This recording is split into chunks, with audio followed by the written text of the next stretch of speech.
Aquí estamos en una nueva entrevista, Rugida Austral, entrevista de cine, en este caso con Laura Donoso, realizadora y directora de la película Sariri. Bueno, primero que nada, muchas gracias, Claudio. Esta película se estrena el 9 de octubre. Estaremos en 9 de salas de octubre. cine en varias partes, en varios puntos de Chile, así que estamos muy emocionados como equipo. Hablemos un poco de la inspiración de Sariri. O sea, la inspiración, el proceso, pero en este caso, ¿cuáles fueron tus referencias? ¿Cómo nace esta idea de narrar esta historia que es muy hermosa, pero también tiene esos claroscuros, por llamarlo así? ¿Cómo nace esta idea, esta inspiración? ¿En qué momento te dicen vamos a llevar esta historia a la pantalla grande? Bueno, esta idea nace como un proyecto universitario, proyecto de título, en donde todos los compañeros teníamos que presentar una idea de largometraje, muy básica al principio. Tenía que ser un par de líneas nomás. Y yo recuerdo estar como pensando, dando vueltas sobre qué quería hablar, como cuando como cuando te dan el espacio de decir, ya, ok, ahora voy a hablar como de qué quería hablar. Y me acuerdo que estaba leyendo un libro con mi hermana sobre un ilustrador español, en donde él habla sobre un grupo de mujeres de las castas más bajas de la India que se llaman las mujeres Kadugoya, en donde ellas, hasta el día de hoy, cuando están con la menstruación o acaban de parir, tienen que abandonar sus casas, porque dicen que la sangre es tóxica para el hombre. Entonces, cuando leí esto, me pregunté, bueno, primero que muy impactada y me dio mucha pena pensar que todavía pasan cosas así, pero me pregunté a mí misma como, ¿qué pasaría si es que esto pasara en Chile? Y si es que pasara en el desierto, como donde no hay dónde esconderse, no hay dónde ir. Y ahí es cuando comencé con esta historia de esta niña que viviera en un pueblo pequeño en donde existiría la superstición de que si las mujeres están con la menstruación, la mina se pone celosa, que es un poco también otro mito que hay un poco en Chile, más antiguo, en donde se decía que las mujeres no podían entrar a las minas porque causaban mal augurio. Entonces, así fue como la idea inicial, de ahí partió. Ahí me fui cuestionando muchas cosas de cómo, por ejemplo, a mí, en mi familia, a la menstruación se le ha dicho estar enfermo. O sea, a mí toda la vida me dijeron como, estás enferma. Ah, no, es que estoy enferma. Y no fue hasta los veintitantos recién que me di cuenta de eso. Fue como, ya, creo que tenemos cosas que hablar de acá, hay ciertos tabús, hay ciertas cosas que damos por sentado, creo que por aquí podemos partir y bueno, a raíz de esta pérdida de la inocencia, de esta obligación de transformarte en mujer por la menstruación, es que también van saliendo muchas temáticas importantes, que son los roles de género, la violencia de género, la violencia sexual, la violencia reproductiva hacia la mujer, entonces ahí creo que fuimos tejiendo un poco estas preocupaciones que teníamos como equipo, después junto al equipo de guión, y bueno, así nace Sariri. Sí, es un punto bien interesante eso, porque dentro de todos los conflictos que apunta, vamos primero a este, que es el de la superstición. Uno ve la película y claro, queda esta sensación de que estamos hablando de un pueblo, bueno, en medio de la nada, el contexto geográfico, pero sobre todo el tema de las creencias. Estamos hablando de una sociedad en que por llamarlo así, se diluye la línea entre la enseñanza y el castigo. Y además, y eso es el punto también, hay una investigación ahí. ¿Cómo se dio este proceso? Porque se nota que hubo una investigación ahí, no fue solo un tema, ¿cómo se podría decir la denuncia? Sino se nota que hubo un trabajo de observación. ¿Cómo fue este proceso para llevarlo al Claro, guión? sí, bueno, mientras escribíamos el guión, obviamente investigamos mucho de las diferentes áreas, tanto de, por ejemplo, la menstruación para diferentes culturas latinoamericanas o para culturas prehispánicas. También investigamos sobre los abortos clandestinos en espacios rurales, eh, sobre el matrimonio infantil. Había muchas ramas de investigación.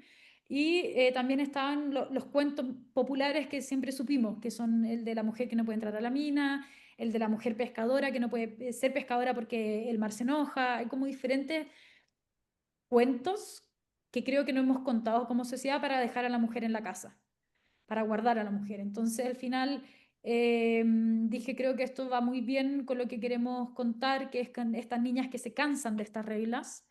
Entonces, usemos estos propios cuentos que se han contado efectivamente, les podemos dar una vueltita, les podemos forzar un poco, crear esto de la diabla, crear un poco algunos personajes, pero usémoslos para poder guiar la historia. Y bueno, una vez que ya empezamos toda la preproducción en el pueblo de Condoriaco, que es donde grabamos, obviamente tuvimos muchas conversaciones con las personas que viven en el pueblo y efectivamente personas mayores nos contaban que, por ejemplo, ellos partían trabajando en la minería a los 10 años, que efectivamente se decía que si la mujer entraba había mala suerte.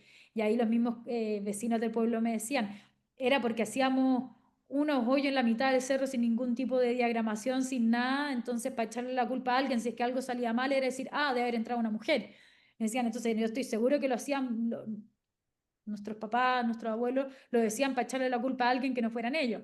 Entonces al final, estas mismas historias que nos compartían los vecinos del pueblo eh, iban teniendo coherencia con la película. Entonces no era que estábamos tan alejados ni estábamos inventando una realidad alterna, sino era que estábamos sacando también elementos un poco de la propia realidad. Perfecto. Vamos un poco al proceso el rodaje y la filmación. Esto se filmó en el desierto, si no me equivoco, ¿no es así? En Sí, pleno desierto. Y de ahí, una de las cosas, a título personal, lo que sentí en la película, y yo creo que esto lo digo en el sentido de lo que es el desierto, está esa cosa que quizás para nosotros que somos una ciudad, por llamarlo así, quizás una- hay un aire, ay, en creo que una te realidad en perdí. que ellos respiran esa realidad. ¿Cómo se genera cómo fue este proceso de rodaje? ¿En qué, no, sabemos que esto no fue algo así de llevar, así de una, hagámoslo en el desierto, porque también están sus pros y sus contras. Pero ¿cómo fue este proceso? ¿Cómo lo disfrutaron, por llamarlo así? Sobre todo cuando se trata de capturar esa atmósfera. Claro, sí, para nosotros obviamente fue un desafío el plantearnos ser de Santiago y querer ir a grabar a otro lugar. Pero en cuanto conocimos al pueblo condoriaco y a sus habitantes, nos dimos cuenta que eh, ellos estaban muy felices de nosotros tomar ese espacio para poder contar la historia. Nos abrieron los brazos inmediatamente y y fue como una relación muy natural, en donde también nosotros, si bien por primera vez nos estábamos enfrentando a tener que tener un rodaje en condiciones distintas a las que conocíamos, eh, nos fueron como acompañando mucho en el camino las personas de allá. Entonces, eh, nos acompañaron por las partes del desierto donde mejor se ve. Yo nos decían, yo creo que esto acá, siempre he pensado que esto en pantalla grande se vería precioso y nos llevaban a esos lugares. Entonces fue como un trabajo muy colectivo en donde ellos que son de allá y toda la vida han visto esos paisajes, eh, tuvieron su oportunidad de decir como, me encantaría ver esto en pantalla, me encantaría verlo en cine, por favor grábenlo. Y era como, sabéis que sí, funciona perfecto, acompaña a los personajes, habla de la inmensidad del desierto, pero también de lo solo que uno se puede sentir, la belleza que hay detrás de lo que mucha gente siente que es como algo inhóspito, yo lo considero realmente hermoso, entonces como poder encontrar la belleza en estos espacios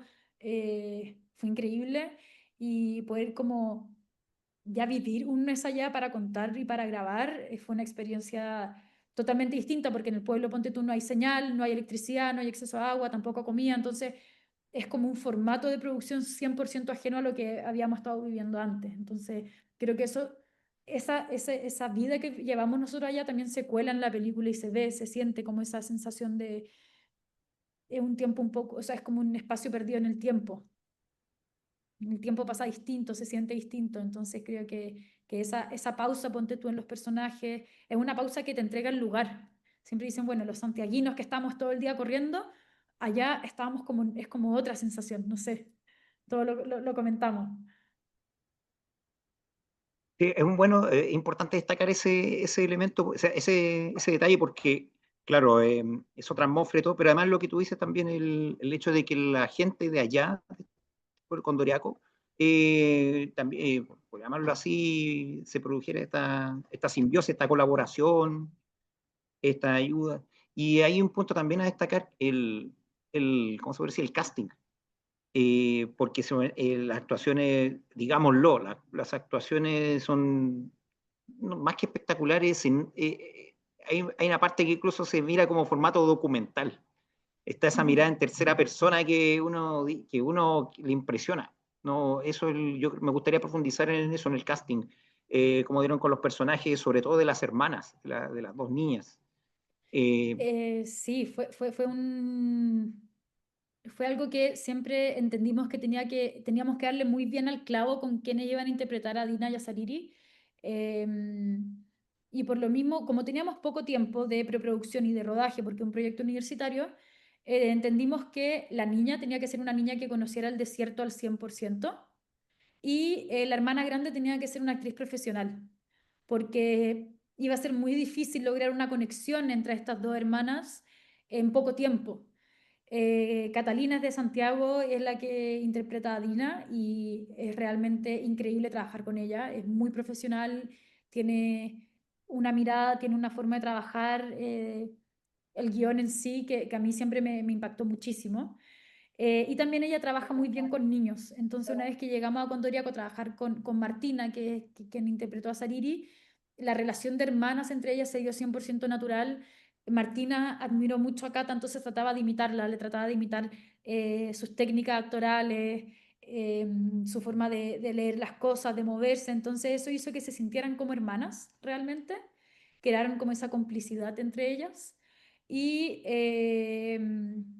a la larga en el rodaje creo que una de las cosas que a mí personalmente se me hizo más fácil fue la dirección de actores, porque todos los actores entendían muy bien el mundo, teníamos como la posibilidad de trabajar el guión juntos en set, de cambiar ciertas cosas, entonces al final fue lo que creo que se dio de una forma como más quizás como expedita, por así decirlo. Eh, Obviamente habían tantos factores externos que no podíamos controlar, como grabar sin luz porque no había electricidad, el poco tiempo, la cantidad de cosas que hacer. La verdad es que el trabajo con todos los actores fue como una mega oportunidad en este momento, sobre todo como primera aproximación a un largometraje, que al equipo entero nos funcionó muchísimo, desde el área de vestuario, maquillaje, arte, fotografía, bueno, como que el elenco completo nos hizo sentir, confiaron en nosotros. Nunca sentimos que nos miraban con cara de, uy, ¿qué están haciendo? No saben lo que están haciendo, sino que confiaron plenamente en nosotros, en la historia y nos enseñaron mucho. Entonces, al final fue como que una gran mezcla para que funcionara. Hay un punto bien interesante también dentro de lo que mencionas de los papeles de las hermanas, porque si bien la película hay un sentido de denuncia, de hecho creo que una de las actrices dijo, la que hace la mamá de las protagonistas, dice que es una película política, completamente. Y adjunto a eso, hay un tema que aborda, me parece que el hilo conductor, no necesariamente policía, pero sí el hilo conductor de la película son los lazos de sangre. Eh, Se nota que en ese aspecto, dentro de la película, el tema de los lazos entre hermanas en este caso, es muy potente, es muy potente. Cómo trabajaron esto, cuál era como el foco que tenían, más allá, aparte del fiato que tenían las actrices en cuestión, eh, Claro. cuál era tu, si tenías una visión o cómo traspasaste esta visión al celuloide, a las actuaciones sobre todo. Claro, para mí a nivel personal, lo más importante en mi vida son mis hermanas. Somos como una, nos llevamos por poca de edad, pero en verdad las tres somos como una. Eh, bueno, mi familia es muy grande, en verdad somos muchos hermanos, pero mi hermana es como más directas en edad, somos tres. Y para mí siempre fue muy importante poder demostrar en la película ese apoyo y ese compromiso y esa complicidad entre hermanas. Estaba muy nerviosa porque no sabía cómo hacerlo, porque como que en el guión yo entendía que quizás estaba, pero no sabía si se iba a ver, porque sentía que era una sensación muy personal. Y cuando fui conociendo a Catalina y fuimos trabajando el personaje y el guión juntas, me di cuenta que ella también tiene dos hermanas, es la más chica, y son como una. Las tres también viven juntas, teníamos como básicamente la misma dinámica. Después con Catalina nos dimos cuenta que estamos de cumpleaños el mismo día, y así fue como, ya, creo que las coincidencias están siendo muchas, pero básicamente yo sé que tú sentís lo que yo estoy sintiendo. ¿Cómo llevamos esto? ¿Cómo esta misma sensación de hermandad, de que confiamos a ojos cerrados en nuestra hermana, cómo lo podemos traducir, cómo lo podemos hacer sentir como con Martina? Y, y lo conversamos mucho, hablamos mucho sobre cómo, qué haría yo con mi hermana en esta situación, cómo lo haríamos, cuál es la perspectiva. Y creo que al final de tanta conversación, de tanta intención de querer como representar ese mismo vínculo, es que lo logramos al final. Creo que igual se logra ese vínculo de hermanas, que bueno, hacia el final como que se siente un poco más desesperanzador, pero al final creo que fue un trabajo muy de conversar, de explicarnos, muy colaborativo, muy colectivo, y al final un poco también la película habla de eso, como mientras podamos contar nuestra experiencia, te sentís más fuerte, y mientras más sola estáis, mientras menos contáis tu propio punto de vista, te quedáis más sola, te sentís más débil. Entonces creo que el nivel detrás de cámara fue eso, fue conversar, conversar, conversar, ver la experiencia de diferentes integrantes del equipo, de los mismos actores, y tratar de esas mismas sensaciones personales poder llevarla a los personajes. Bien, bien. Volvamos, hay más que volver un poco, hay una cosa que me llama mucho la atención. Sí, bueno, está este tema del rodaje, filmar en el desierto, y está el resultado final. El desierto, a título personal, me dio la impresión de que el desierto pasa a ser no solo un escenario, sino también un personaje más. Eh, Sí. por llamarlo así, ¿cuál es tu, como realizadora, cuál es tu fascinación así, por llamarlo así, con el desierto? Bueno, he sabido también, el desierto hay una fascinación con lugares áridos, este tipo de cosas, pero también, como dicen por ahí, hay muchas historias. Eh, ¿Qué significa para Laura Donoso como realizadora el desierto, ese lugar, la tierra yerma? Sí, o sea, sin duda, eh, cuando comenzamos el proyecto, el desierto era muy importante a nivel como personaje, y a nivel de lo que el efecto que causan las personas. Si bien es gigante y son paisajes que de repente no podéis ver cuál es el último punto del desierto, igual te sentís muy atrapado. Es como que de repente te da esa sensación de como ahogo, sabiendo que estáis muy a aire libre. Y por lo general a las personas también les pasa eso, que sienten que el desierto es como que es muy inhóspito. Personalmente a mí la visualidad y la sensación del desierto y lo que te entrega es una calma gigante, y es precioso. A mí realmente yo lo encuentro los paisajes más lindos que uno puede encontrar en Chile. Eh, Mi familia por el lado de mi mamá son de La Serena, entonces toda la vida yo veraneé allá. Entonces siempre tuve como un poco esta fascinación por la mezcla del azul intenso con estos cerros en el verano que están 100% secos, muy rocosos, mucho polvo. Siempre me gustó mucho eso. Entonces creo que eso definitivamente marcó un poco mi imaginario, porque cada vez que pienso en historias, las pienso hacia el norte. Trato de hacerme el juego mismo de como ya, pero trata de pensar esa historia, pero hacia el sur, y como que no me funciona tan bien. Supongo que es porque mi imaginario se va hacia allá.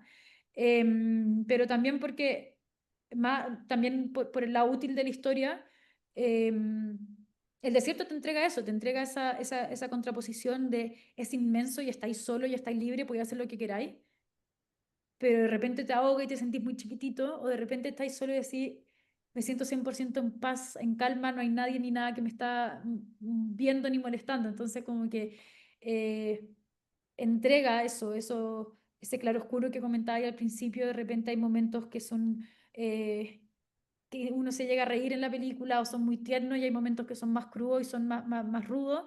Creo que el desierto al final es eso. En el rodaje lo vivimos, momentos nos entregó escenarios preciosos, pero en las noches de repente nos entregaba unas malas jugadas con unos fríos brutales. eh, Largas jornadas nocturnas al exterior que decíamos, ¿por qué estamos haciendo esto? Nos estamos congelando. Entonces, sí, creo que el desierto entrega mucho y, bueno, exige mucho también. Bien, bien, Laura. Eh, esto quería preguntarlo igual como mientras veía la película, hay un detalle, una característica, es la narrativa, porque empieza, claro, presenta como la situación, el contexto, pero me dio la impresión de que en un momento la película va tomando un giro, obviamente dentro de su coherencia, va tomando un giro cada vez más oscuro e incluso más crudo. No lo voy a decir para evitar el spoiler, pero que tiene que ver mucho, por ejemplo, con el desarrollo sobre todo de Dina. Entonces llega un momento en que, sobre todo hacia el final, no queda quien no sabe qué decir, porque no es algo, no cae en lo obvio. Eh, ¿Cuáles fueron, por llamarlo así, tus referencias como a nivel de película, a nivel de directores que te impulsaron a tomar esta narrativa, estos giros, obviamente de forma natural, pero que en un momento de lo que empieza como una presentación de algo termina dejándote incluso sin aliento? Claro, para mí esa narrativa tiene que ver con esta idea madre que es la pérdida de la inocencia, cuando te obligan a dejar de ser niño y te obligan a ser adulto. Entonces es un viaje un poco a eso, en donde los personajes y la narrativa parte muy juguetona, muy imaginativa, muy incrédula, pero cada vez tanto los personajes como el ritmo de la historia se va dando cuenta que la vida es más cruda de lo que uno cree, que por el simple hecho de menstruar, a las mujeres se le obliga de un día para otro a decir, ok, ahora eres una mujer, tienes reglas, tienes responsabilidades, tienes peligros que antes no tenías hace un día atrás. Entonces era un poco querer jugar con esa sensación de que no hay un último día en que uno se dio cuenta que fuiste niño, no sabía en qué momento dejaste de ser niño. Y creo que de repente, si uno lo piensa bien, como mujer, hay mujeres que sí nos podemos dar cuenta que es el día que te llegó la menstruación. En algunos casos obviamente no, pero en algunos casos sí. Y películas que me sirvieron para tratar, tanto a nivel narrativo como a nivel de personaje, de viaje de personajes que me sirvieron para retratar esta pérdida de la inocencia, fue Noche de Fuego de Tatiana Hueso, mexicana, muy linda película. También Ixcanul de Jairo Bustamante. Y una película que se llama Songs My Brother Taught Me de Chloe Zhao, que es un poco lo mismo, la relación de hermanos, que cuando uno es el hermano chico, yo soy hermana chica, yo me acuerdo darme cuenta que mis hermanas ya eran grandes y yo todavía era chica. Y como sentirme triste por eso, por ejemplo, yo me acuerdo que una vez en mi diario de vida anoté que mi hermana grande empezó a decir carabatas, usar malas palabras. Y yo me acuerdo que yo quedé muy choqueada porque para mí fue como, wow, ya no es una niña, y yo sí, y se me alejó, como que dejó de ser niña. Y estas películas creo que representan un poco eso y me ayudaron a darme cuenta que eran como sensaciones que yo tenía dentro de mí, pero que las tenía muy ocultas, que eran sensaciones de cuando era niña. Entonces, como que el ejercicio de volver a traer esos momentos y volver a vivirlos, como que me ayudó a crear esta línea narrativa. En ese punto es como súper admirable y eso es lo que me gustó también de lo que encuentro pero, extraordinario de esta película Sariri. Generalmente, a ver, más que volver al desierto es como la historia en sí, que no son personas así con vidas extraordinarias, sino, por llamarlo así, personas comunes y corrientes, en vidas de personas que quizás uno dice el entorno cotidiano, a ver, pasa eso, y precisamente dicen que ahí vienen las mejores historias, y muchas veces las más fuertes.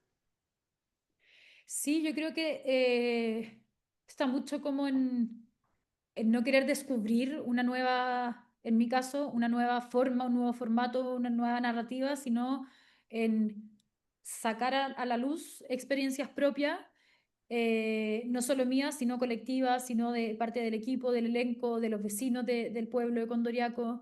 Entonces, claro, al final siento que es como no es nada magnífico ni de otro mundo, sino una realidad que muchas mujeres viven y les toca vivir, sobre todo en el mundo rural, donde no hay acceso a salud sexual reproductiva, no hay acceso a una buena educación en torno, por ejemplo, a los procesos naturales de la mujer.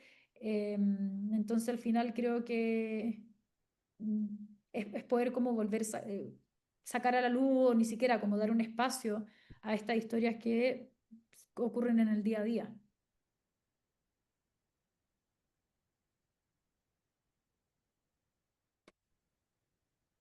Ay, creo que te perdí, Claudio. Hay una escena que Hola, me gustaría, bueno, no sé si se hacer te como apagó la spoiler. pantalla. Sí, Se te apagó. ahora sí. Ah, ya, ok. Aquí estoy, aquí estoy. Ay, sí. Continuamos. Ahora sí, ¿verdad? También está en la conexión. Ya, y ahora sí. Quería andar hay una escena, bueno, la del matrimonio. Eh, August- Ya, ahora sí. Hay una escena, la del matrimonio, yo diría que es una de las mejores precisamente porque es una de las más fuertes. Y yo creo que, y fuerte, ¿por qué? Porque la que dice es una que habla mucho respecto a esas tradiciones que uno iría con los ojos de hoy día al menos, o de nuestro mundo, por llamarlo así, civilizado, por llamarlo, que es una escena súper fuerte. O sea, una niña, un matrimonio entre un hombre y una niña, literalmente. Eh, cómo fue llevar a cabo esa escena. Porque el efecto, tengo que decirlo, es demoledor por cierta sutileza y es muy contundente por el mensaje, por lo que nos habla, por lo que nos entrega. ¿Cómo fue esa escena, por ejemplo? ¿Cómo fue para usted grabar esa escena? ¿Qué significa para ti filmar esta escena de digámoslo, hoy día sería objeto de controversia, pero que en el contexto del pueblo de la Grima era una costumbre de prácticamente todos los días? Claro, igual a mí me pasó que yo también sentía o pensaba, antes de ponerme a investigar, escribir la historia y todo eso, que el matrimonio infantil, por lo menos en Chile, era algo lejano, o yo lo sentía algo lejano. Pero entre todas las bueno, investigaciones y todo, dimos con cifras muy preocupantes. Por ejemplo, América Latina es la única región del mundo donde el matrimonio infantil no ha disminuido en los últimos 25 años. Y recién en el 2022 en Chile se reformó la ley de matrimonio donde se fijó los 18 años como edad mínima para casarse, porque antes de eso, adolescentes de 16 y 17 años se podrían casar con autorización de los padres o los tutores legales. Entonces, es un poco como, ¿qué tan lejos estamos de esa realidad? Como realmente. Y grabar la escena, si bien en pantalla, a nivel historia, queda muy dura y es crua, cuando grabamos la escena, obviamente habíamos conversado muy bien antes con Emilia, la actriz de Lucía, de la joven que se casa, de la niña. Habíamos hablado muy bien con sus papás, habíamos hablado muy bien con Martina, como, oye, en esta escena, como que explicamos muy bien lo que pasa y explicándolo desde como, esto pasa actualmente en algunos lugares de Chile y del mundo, pero no es lo correcto. Y ellas lo entendieron, las dos eran súper maduras y lo entendieron al tiro, como que fue muy fácilmente la explicación con ellas. Y por otro lado, como en el pueblo la escena es como una celebración y están todos felices y se nos juntó mucho elenco en ese momento, la gente del pueblo y todo, como que fue una escena entretenida de grabar porque se habían juntado muchos los personajes que no se habían logrado topar porque grababan en otros momentos, entonces como que afuera de cámara fue una escena que fue buena de grabar en el sentido que estábamos con muchos personajes, mucha gente y era como modo celebración, pero obviamente siempre entendiendo como la gravedad del asunto, lo difícil que es, como lo duro que es que esto realmente pase, ver una niña vestida de novia también fue súper duro. Em, pero, pero no fue de las escenas más duras de grabar, de todas maneras. Creo que hay escenas que nos costaron como equipo más, tanto a nivel emocional como técnico. Esto fue un desafío técnico porque se nos estaba acabando la luz y no teníamos más luz artificial. Entonces estábamos corriendo contra el tiempo, pero esa misma corrida lo hacía un poco chistoso. Estábamos como, "Ah, ya, y ahora el cura dice, y el otro no sé cuánto". Entonces como que eh, por atrás fue un poco más cómico en ese sentido. Pero sin duda una escena que visualmente yo creo que quedó muy... Es lindo, es visualmente lindo, pero hay una crudeza debajo de lo que se está hablando que creo que es muy dura. Bien, bien. De hecho, sí, de hecho, así como remarcando, ese es uno de los, ese es quizás lo que más me llamó la atención porque era una escena muy hermosa, la celebración y todo. Pero claro, hay uno, como lo que decía, por ejemplo, es tan sutil, tiene partes tan sutiles que uno como que entendía lo que era, queda como, ah. Y de hecho, Sí, ese es precisamente uno de los méritos que tiene esta película, que te deja así, a mí por lo menos me pasó, sobre todo en el final, te deja sin palabras, te deja sin aliento, eh, no cae en lo que te decía, no cae en lo obvio. Yo creo que eso es súper meritorio en el aspecto lo que lograron ustedes. Y eso es, como te decía, se nota que hay un trabajo completo y no solo de investigación, sino de tratamiento ahí. ¿Cómo visualizas así al final de todo, bueno, llegando al estreno, cómo visualizas todo este proceso, incluyendo también el tema del montaje, como la narrativa y todo eso. Sí, la verdad es que todo el proceso de la película es muy raro porque no puedo creer que han pasado 4 años, pero también digo, oh, que ha sido largo. Entonces como que de repente digo, uy, voló el tiempo y después digo, no, llevo demasiado tiempo en esto, pero porque creo que cada etapa la hemos hecho con tanta dedicación y lo hemos trabajado al máximo lo que podemos entregar como equipo en cada una de las etapas, que, que no nos hemos quedado como con cerrado etapas y quedando como con gustito a que podríamos haber hecho algo mejor. Al final creo que cada vez, cada versión de lo que hicimos fue como ya, esto es todo lo que pudimos entregar, es lo mejor y es todo lo que queríamos, sigamos con lo próximo. Y así fue hasta, bueno, hasta ahora poder estrenar y ahora estamos con la última ya casi etapa que es como, este es el momento y para esto lo hicimos es conversar, conversemos con las personas que quieren ver la película. Eh, Comentemos, no todos tenemos que estar de acuerdo, pero comentemos cómo esta experiencia, pongámonos en el lugar del otro y tratemos de entender por qué los personajes tienen que tomar las decisiones que toman y creo que está eso, en no juzgar un poco a los personajes. Yo creo que me trato de acatar mucho eso y de poder como no juzgar y quizás mucha gente no los entenderá, pero por lo menos tratar de comprender y de darle un espacio a eso. Bien, bien. Laura, para terminar, ¿alguna como invitación para quienes una invitación para nuestros lectores, para la película? ¿Qué es lo que les podemos asegurar, sin spoiler, obviamente? ¿Qué es lo Claro. qué es lo que qué es lo que va a obtener el espectador cuando esté en la sala? Bueno, primero que nada dejo muy invitado a todos los lectores de Rugido Austral Cine a ver Sariri desde el 9 de octubre en salas de cine. Espero que puedan dejarse llevar por el viaje de Dina y de Sariri y que finalmente podamos abrir espacios de conversación, de que podamos ponernos en el lugar del otro también y que podamos seguir discutiendo estas temáticas que creo que son siempre importantes de mantener como en boca. Así que sí, los dejo muy invitados. Si es que les gusta, obviamente recomendar a sus familias, a sus amigos, a sus compañeros. Y eso, espero que puedan disfrutar y puedan dejarse llevar por todo este gran trabajo que hay de parte del equipo de